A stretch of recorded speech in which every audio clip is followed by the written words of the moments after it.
இஸ்ரவேல் புத்திரரின் பிரயாணம். இஸ்ரவேல் புத்திரர் ராமசேசை விட்டு கால்நடையாய் பிரயாணம் பண்ணி சுக்கோத்துக்கு போனார்கள். அவர்கள் பிள்ளைகள் தவிர 6 லட்சம் புருஷராய் இருந்தார்கள். அவர்களோட கூட பல ஜாதியான ஜனங்கள் அநேகர் போனதுமன்றி மிகுதியான ஆடு மாடுகள் முதலான மிருக ஜீவன்களும் போயிற்று. எகிப்திலிருந்து அவர்கள் கொண்டு வந்த பிசைந்த மாவை புளிப்பில்லா அப்பங்களாக சுட்டார்கள். அவர்கள் எகிப்தில் தரிக்கக்கூடாமல் துரத்திவிடப்பட்டதினால் அது புளியாதிருந்தது. அவர்கள் தங்களுக்கு வழிக்கென்று ஒன்றும் ஆயத்தம் பண்ணவில்லை. இஸ்ரவேல் புத்திரர் எகிப்திலே குடியிருந்த காலம் 430 வருஷம். 430 வருஷம் முடிந்த அன்றைய தினமே கர்த்தருடைய சேனைகள் எல்லாம் எகிப்து தேசத்திலிருந்து புறப்பட்டது. கர்த்தர் அவர்களை எகிப்து தேசத்திலிருந்து புறப்பட பண்ணினதினால் இது அவருக்கென்று முக்கியமாய் ஆசரிக்கத்தக்க ராத்திரி ஆயிற்று. இஸ்ரவேல் சந்ததியார் எல்லாரும் தங்கள் தலைமுறை தோறும் கர்த்தருக்கு முக்கியமாய் ஆசரிக்க வேண்டிய ராத்திரி இதுவே.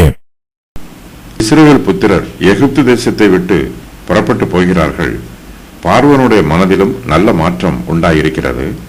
அவன் இஸ்ரவேல் புத்திரரை எகிப்து தேசத்தை விட்டு துரிதமாய் புறப்பட்டு போகுமாறு சொல்லுகிறான். அவனுடைய மனதில் ஏற்பட்டிருக்கிற மாற்றம் நிலைத்திருக்குமா என்பது இஸ்ரவேல் புத்திரருக்கு தெரியவில்லை. பார்வோன் பல சமயங்களில் மாறி மாறி பேசியிருக்கிறான். இதற்கு முன்பு பார்வோன் பல சமயங்களில் இஸ்ரவேல் புத்திரரை எகிப்து தேசத்தை விட்டு புறப்பட்டு போகுமாறு சொல்லியிருக்கிறான். எகிப்து தேசத்தின் மீது வாதைகள் வந்ததினால் பார்வோன் இஸ்ரவேல் புத்திரரை அனுப்புவதற்கு சம்மதம் தெரிவித்திருக்கிறான். வாதை முடிந்த பின்பு எகிப்து தேசத்திலே இலகு உண்டாகும். அப்போது பார்வோனுடைய மனது மாறும், அவனுடைய இருதயம் கடினப்படும். அதன் பின்பு பார்வோன் இஸ்ரவேல் புத்திரரை எகிப்து தேசத்தை விட்டு அனுப்ப மறுத்து விடுவான். அதுபோலவே இப்போதும் பார்வோனுடைய மனம் மாறிவிடுமோ என்றும் அவனுடைய இருதயம் மறுபடியும் கடினப்படுமோ என்றும் இஸ்ரவேல் புத்திரர் சந்தேகப்படுகிறார்கள். ஆகையினால் அவர்கள் காலத்தை வீணாக்க விரும்பவில்லை.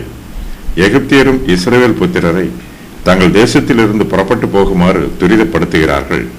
இஸ்ரவேல் புத்திரர் இந்த நல்ல வாய்ப்பை பயன்படுத்தி எகிப்து தேசத்தை விட்டு துரிதமாய் புறப்பட்டு போகிறார்கள். இஸ்ரவேல் புத்திரர் ராமசேசை விட்டு கால்நடையாய் பிரயாணம் பண்ணி சுக்கோத்துக்கு போகிறார்கள். அவர்கள் பிள்ளைகள் தவிர 6 லட்சம் புருஷராய் இருக்கிறார்கள். எகிப்து தேசத்தை விட்டு புறப்பட்டு போன இஸ்ரவேல் புத்திரரின் எண்ணிக்கை 6 லட்சம் என்று சொல்லப்பட்டிருக்கிறது. இந்த எண்ணிக்கையில் ஸ்திரீகளும் பிள்ளைகளும் சேர்க்கப்படவில்லை. இவர்கள் எல்லோரையும் கணக்கில் சேர்த்தால் எகிப்து தேசத்தை விட்டு புறப்பட்டு போன இஸ்ரவேல் புத்திரரின் மொத்த எண்ணிக்கை சுமார் 12 லட்சமாக இருக்கும். யாக்கோபும் அவருடைய குடும்பத்தாரும் எகிப்து தேசத்திற்கு வந்தபோது அவர்களுடைய எண்ணிக்கை 70 பேர் மாத்திரமே. சுமார் 200 வருஷ காலத்தில் இஸ்ரவேல் புத்திரரின் எண்ணிக்கை இந்த அளவுக்கு அதிகரித்திருக்கிறது. கர்த்தர் வாக்கு பண்ணின பிரகாரமாக இஸ்ரவேல் புத்திரர் வானத்து நட்சத்திரங்களைப் போலவும் கடற்கரை மணலைப் போலவும் பலகி பெருகி இருக்கிறார்கள். இஸ்ரவேல் புத்திரரோட பல ஜாதியான ஜனங்கள் அநேகர் போனதும் அன்றி மிகுதியான ஆடு மாடுகள் முதலான மிருக ஜீவன்களும் போயிற்று. பல ஜாதியான ஜனங்களின் எண்ணிக்கையும் திரளாயிருக்கிறது. இவர்கள் ஒருவேளை எகிப்து தேசத்தை விட்டு வெளியேறி போக வேண்டும் என்று தீர்மானம் செய்திருக்கலாம். கர்த்தர் வரப்பண்ணின வாதைகளினால் எகிப்து தேசம் பாழ் நிலமாய் கிடக்கிறது. தேசத்தில் விவசாயம் பண்ண முடியவில்லை. போஜனம் பண்ணுவதற்கு தானியமும் தாராளமாய் இல்லை. இந்த சூழ்நிலையில் பல ஜாதி ஜனங்கள் எகிப்து தேசத்தில் தங்கி இருந்து கஷ்டங்களை அனுபவிப்பதற்கு பதிலாக இஸ்ரவேல் புத்திரரோடு கூட எகிப்து தேசத்தை விட்டு புறப்பட்டு போகிறார்கள். இஸ்ரவேல் புத்திரர் வனாந்திரத்திலே கர்த்தருக்கு பலி செலுத்தப் போகிறார்கள். அவர்கள் எப்படிப்பட்ட பலிகளை செலுத்துவார்கள் என்பதையும் வனாந்திரத்திலே அவர்களுக்கு என்ன சம்பவிக்கும் என்பதையும் அறிந்து கொள்ள பல ஜாதி ஜனங்கள் ஆர்வமாய் இருக்கிறார்கள். அந்த அதிசய சம்பவங்களை எல்லாம் தங்கள் கண்களால் பார்க்க வேண்டும் என்னும் ஆர்வத்தோடு பல ஜாதி ஜனங்களில் அநேகர் இஸ்ரவேல் புத்திரரோடு கூட போகிறார்கள். இஸ்ரவேல் புத்திரர் வனாந்திரத்திலே கர்த்தருக்கு பலி செலுத்த போவது பற்றி எகிப்து தேசத்தில் உள்ள ஜனங்கள் அன்றாடம் பேசிக் கொண்டிருக்கிறார்கள்.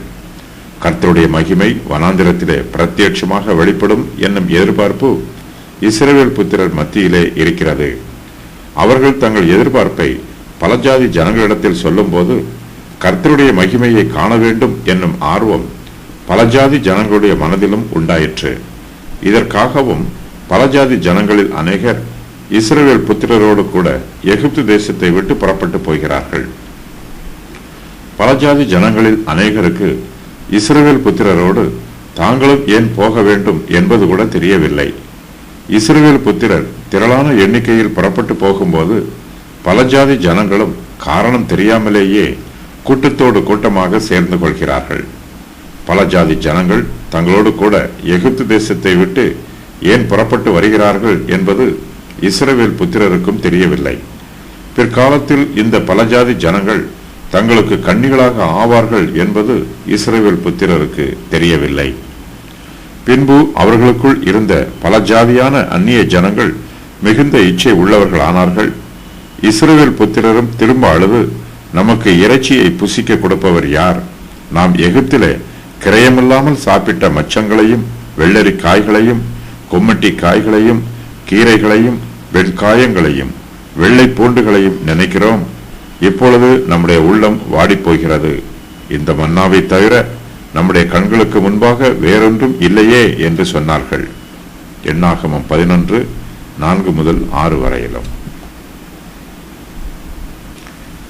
எகிப்து தேசத்தை விட்டு புறப்பட்டு போன இஸ்ரவேல் புத்திரர் வனாந்திரத்திலே கர்த்தருக்கு பலி செலுத்திவிட்டு ஒரு சில நாட்களில் எகிப்து தேசத்திற்கு திரும்பி வந்து விடுவார்கள் என்று பல ஜாதி ஜனங்கள் நினைத்தார்கள். ஆனால் இஸ்ரவேல் புத்திரரோ வனாந்திரத்திலே 40 வருஷங்களாக பிரயாணம் பண்ணுகிறார்கள். பல ஜாதி ஜனங்களில் அநேகர் இஸ்ரவேல் புத்திரரோடு நீண்ட பிரயாணம் பண்ண மனதில்லாமல் எகிப்து தேசத்திற்கு திரும்பி வந்து விடுகிறார்கள். இஸ்ரவேல் புத்திரர் எகிப்து தேசத்தை விட்டு புறப்பட்டு போகும்போது அவர்களோடு கூட மிகுதியான ஆடு மாடுகள் முதலான மிருக ஜீவன்களும் போயிற்று. பிசைந்தமா புளிக்கும் முன் இஸ்ரவேல் ஜனங்கள் அதை பாத்திரத்துடனே தங்கள் வஸ்திரங்களில் கட்டி தங்கள் தோள் மேல் எடுத்துக்கொண்டு போகிறார்கள். எகிப்தில் இருந்து அவர்கள் கொண்டு வந்த பிசைந்த மாவை புளிப்பில்லாத அப்பங்களாக சுடுகிறார்கள். அவர்கள் எகிப்தில் தரிக்கக்கூடாமல் துரத்திவிடப்பட்டதினால் அது புளியாதிருக்கிறது. அவர்கள் தங்களுக்கு வழிக்கென்று ஒன்றும் ஆயத்தம் பண்ணவில்லை. எகிப்து தேசத்தை விட்டு புறப்பட்டு போகிற இஸ்ரவேல் புத்திரரிடத்தில் நேர்த்தியான போஜனம் எதுவும் இல்லை. அவர்களுக்கு விசேஷமான உணவோ அல்லது தாராளமான போஜன வகைகளோ இல்லை. அவர்கள் பாத்திரத்திலே புளிக்காத பிசைந்த மாவை மாத்திரம் கொண்டு போகிறார்கள். இஸ்ரவேல் புத்திரர் எகிப்து தேசத்தை விட்டு புறப்படுவதற்கு முன்பாக மாவை பிசைந்து வைக்கிறார்கள். மறுநாள் காலையிலே தாங்கள் எகிப்து தேசத்தை விட்டு புறப்பட்டு போவோம் என்று அவர்கள் எதிர்பார்க்கிறார்கள். அதற்குள் பிசைந்தமா புளித்துவிடும் என்றும் எகிப்து தேசத்தை விட்டு புறப்படுவதற்கு முன்பாக புளித்த மாவிலே அப்பங்களை சுட்டு புசிக்கலாம் என்றும் இஸ்ரவேல் புத்திரர் தீர்மானம் செய்திருக்கிறார்கள். ஆனால் இஸ்ரவேல் புத்திரரோ தாங்கள் எதிர்பார்த்ததை விட சீக்கிரத்திலேயே எகிப்து தேசத்தை விட்டு புறப்பட்டு போகிறார்கள்.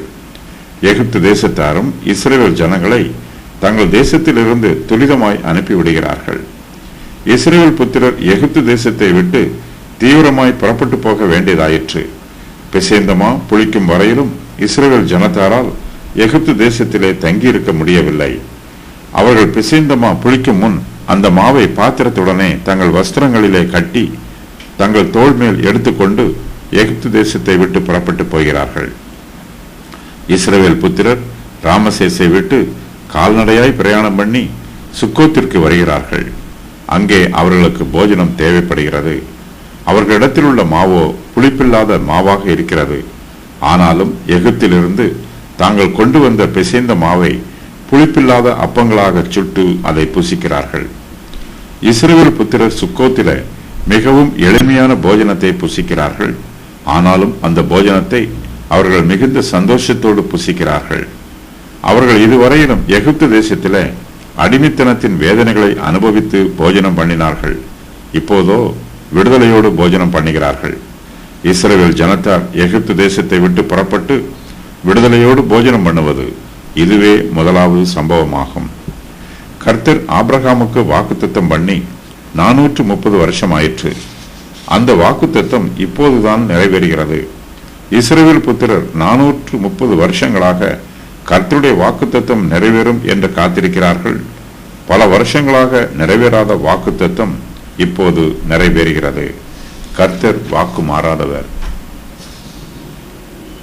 ஆதலால் நான் சொல்லுகிறது என்னவெனில், கிறிஸ்துவை முன்னிட்டு தேவனால் முன் உறுதி பண்ணப்பட்ட உடன்படிக்கையை 430 வருஷத்திற்கு பின்பு உண்டான நியாயப்பிரமாணமானது தள்ளி வாக்கு தத்தத்தை வியர்த்தமாக்க மாட்டாது.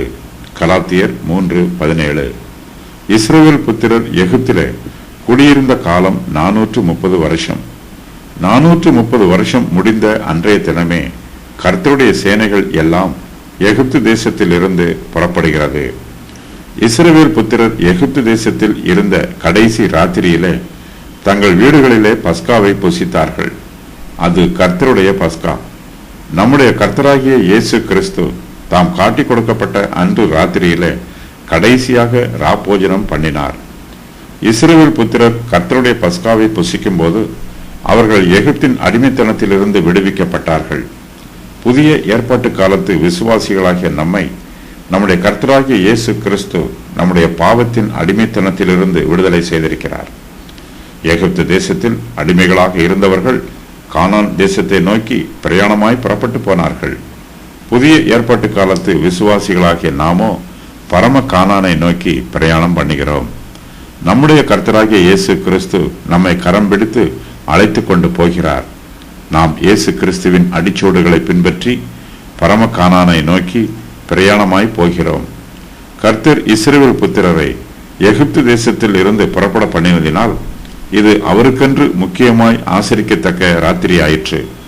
இஸ்ரவேல் சந்ததியார் எல்லாரும் தங்கள் தலைமுறை தோறும் கர்த்தருக்கு முக்கியமாய் ஆசரிக்க வேண்டிய ராத்திரி இதுவே.